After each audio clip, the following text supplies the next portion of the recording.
Hey guys, I'm down on the allotment today and I am finally getting a second bloom off of my Snapdragon, so I thought today would be a good time to check in and see how these have done and look at the little experiment that I did, which was to pinch some, to not pinch some, to water propagate some and to soil propagate some, and see how that affected the flowers that I got in the end.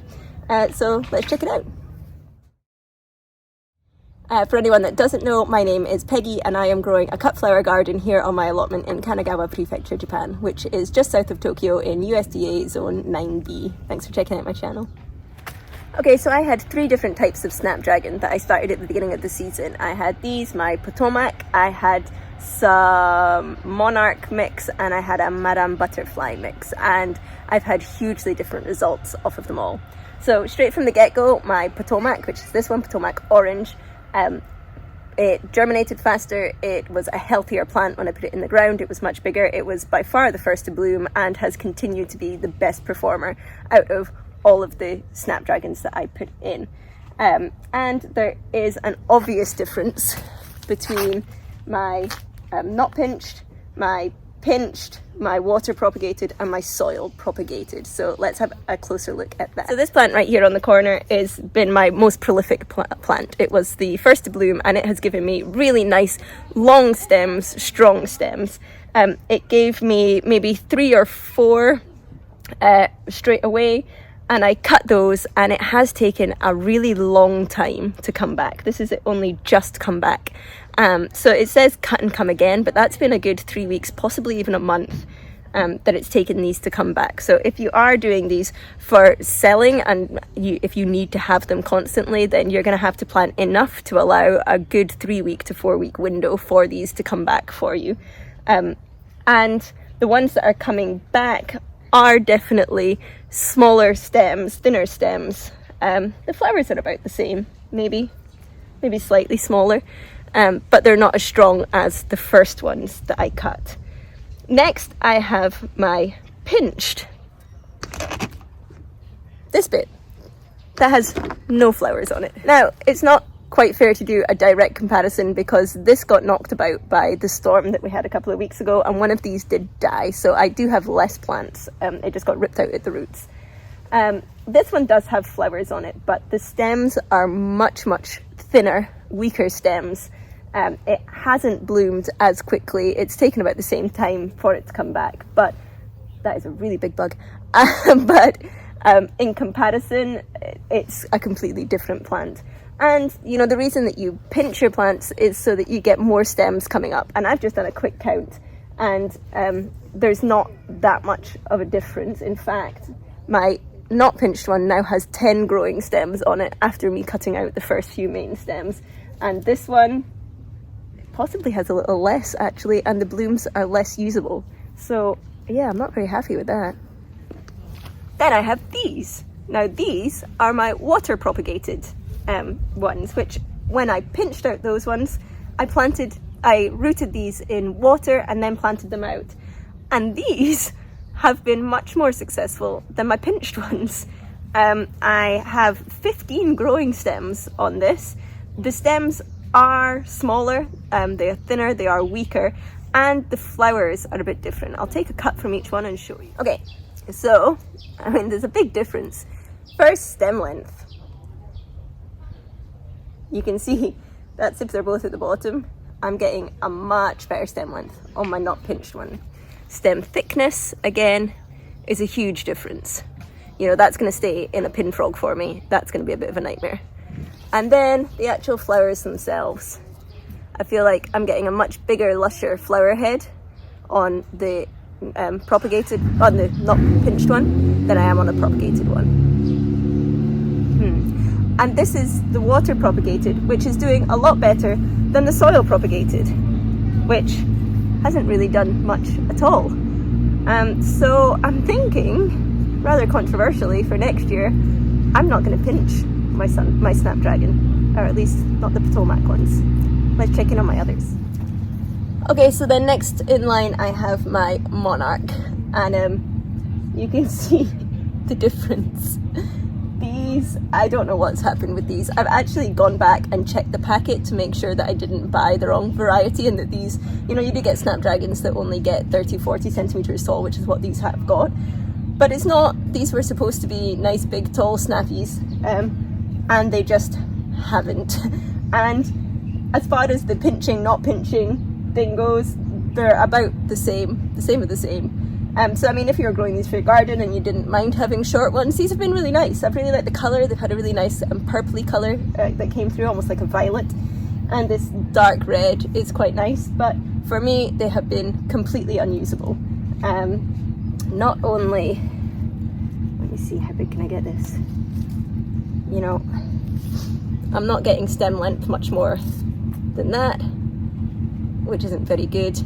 And the heads don't have that many flowers on. You know, that's actually a good one. Most of them have been coming up more like this one, like that, which only has 2 or 3 flowers on the head, and I'm finding that the flowers are falling off very quickly. They're not got a good vad's life. They've mostly fallen apart by the time I've got home with them. So I'm just really upset that these didn't do anything, but they have been so useless to me that I'm actually going to pull them up today. I'm going to say that's it for this experiment with these guys. They've been completely unusable and they're just taking up room in the garden now. So I'm going to pull these out and put in something else that hopefully will give me more flowers later in the season. But yeah, I don't know what happened with these at all. But as far as the pinching, not pinching goes, these were my not pinched ones, and you know, they're fractionally bigger, but not much. See, it's just come off. Not much of a muchness.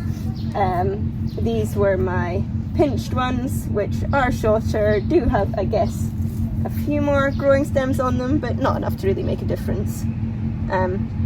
Yeah, I don't know what happened here. So then the last ones I have here are my Madame Butterfly. Now, I've had a few really nice cuts off this. The few flowers that have come have been tall, they have had nice stems, and they are beautiful flowers, and I really like the colour as well. Some of them have come through a really nice salmon pink. I'm starting to get a slightly darker pink one coming up here. But as I say, it's the few flowers I have had. These are nowhere near as prolific as my Potomac ones. I think I've maybe had 5 cuts out of the whole thing. You can see some of them are still coming up, but again, they're coming up on really skinny stems. As far as the pinched and not pinched ones go, let me see, where did these start? That's still Monarch. Okay, so this is not pinched, and this is pinched. So, oh, you can't actually see that. There we go. Okay, so this one here is not pinched, and this one is pinched, and they're pretty much the same, to be honest. This one is not pinched. It's getting a bit taller, but not much. But the ones that I've actually taken the most cuttings off of have been these ones at the front, which again are my water propagated ones.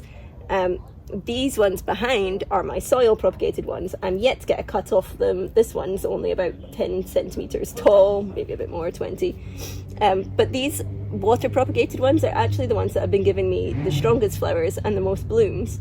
But again, on really, really skinny stems. So I like these, I like what I've got from them. I just haven't got enough to really justify them being here. And now we're getting later in the season, they are getting too skinny for me to really be able to use. It's pretty, just not enough of them. So what have I learned? First, I have to be way more selective with what I'm choosing. Now, these are actually ones I've seen other flower farmers grow. So many mosquito, are you kidding me? These are ones that I've seen other flower farmers grow successfully, and I know I have made a few mistakes. So like I said in my last video, the area at the back of the garden here is a lot shadier than it was last year because these plum trees have grown a lot and they haven't been cut back, which they usually are. So this is a shadier area, and I've found, especially with my Potomac, that I'm getting wiggly stems because they are stretching for the sun. And so I'm not getting the best flowers that I could have, and going forward next year I'll definitely be planting these on the other side of the garden so that they're not doing that, and hopefully I'll get bigger, stronger stems. again, the lack of sunlight. I mean, it's not a lack of sunlight, it's just not optimum sunlight. It's possibly why they've got skinny stems on them as well. So that might be a factor.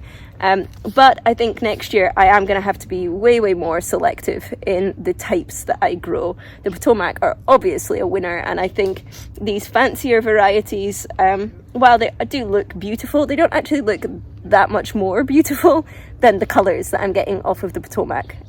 So I think that next year I will grow mostly the Potomac, or that kind of more simple shape of flowers, and I'm not going to pinch them. Which seems like a really unnatural thing to do when everything's like pinch your snapdragons, get more. But based on my garden, my climate, my experience, I am getting much nicer flowers off of my Potomac. The only thing I might do differently is try and succession plant a little bit more, so I'm not having to wait so long to get a second bloom once I've cut them back. But one of the reasons that happened is because when they were coming, I was cutting them all because I didn't have any others. I didn't have a mix. I didn't have anything to pick and choose. It was just they were the only ones that were blooming. So I was cutting them all. So maybe if I've got more plants that are actively blooming, I'll be able to take a couple off of each plant every week, and hopefully that will help a bit more rather than just chopping them all back and waiting for them all to come back at the same time again. So again, a succession planting might actually help more with that. But it was a really interesting experiment. I'm glad I did it. It's one of those things where, you know, you read the books, you watch YouTube channels, you watch other people's advice, and you just kind of blindly take it. But actually for me in my garden, that's not the case. So I hope this helped. I hope some of you are maybe doing a little experiment of your own to see what works for you. But going forward, I am now don't pinch your snapdragon girl. Thanks for following along. If you want to see what's going on in the rest of the garden, then remember to hit the subscribe button below. If you want to see what I do with these flowers that I cut, then you can check out my Instagram page, which is From the Witch's Garden, and there's a link to that below this video. And I will see you guys next week. Bye.